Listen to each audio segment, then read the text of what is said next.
1200 ouvriers pour faire renaître ce site exceptionnel.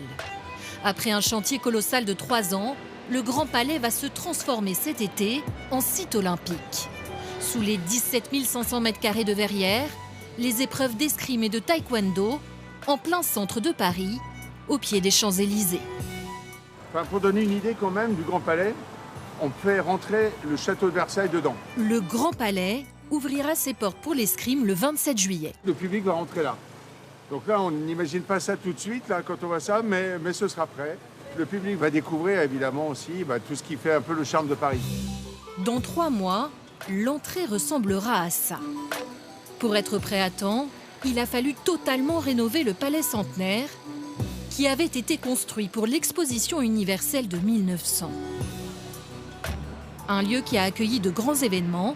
Le salon de l'automobile qui fête aujourd'hui Salon, son 50e anniversaire. Concours hippiques ou encore plus récemment de grandes expositions ou des défilés de mode. Pour accueillir le public des Jeux Olympiques, un défi, refaire le sol, les balcons qui n'étaient plus aux normes, mais aussi les mosaïques. Un budget d'environ 500 millions d'euros pour des travaux qui dépassent le simple cadre des JO. Il faut imaginer que si nous n'avions pas fait les travaux, on ne pouvait plus rentrer dans le Grand Palais. Ça a été le gros chantier de changer des escaliers qui n'étaient pas aux normes, de faire 43 ascenseurs là où il y avait en fait 2 ascenseurs avant. Certaines fenêtres font 17 mètres de haut, donc c'est quand même quelque chose qui est hors norme. Après ces travaux, place aux JO. Dans quelques jours, au milieu de la nef, une piste d'escrime va être installée. De chaque côté, 2 tribunes capables d'accueillir plus de 7000 personnes. Derrière, les 2 escaliers d'honneur, les athlètes feront leur entrée par là avant les combats. Pendant les Jeux, la piste d'escrime sera retirée. À la place, un grand tapis pour les épreuves de taekwondo. Place ensuite aux Paralympiques pour les mêmes disciplines. Pour les escrimeurs, des pièces historiques sont en cours d'aménagement.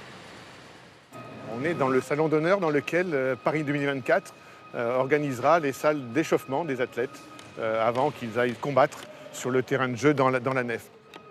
Le temps est donc compté pour tous les artisans.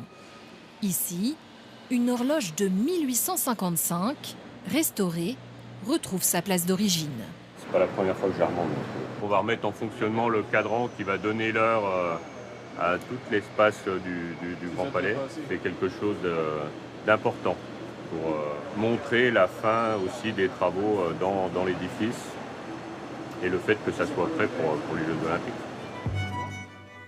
Si la nef rouvrira ses portes pour les Jeux Olympiques, il faudra attendre le printemps 2025 pour la réouverture complète du Grand Palais.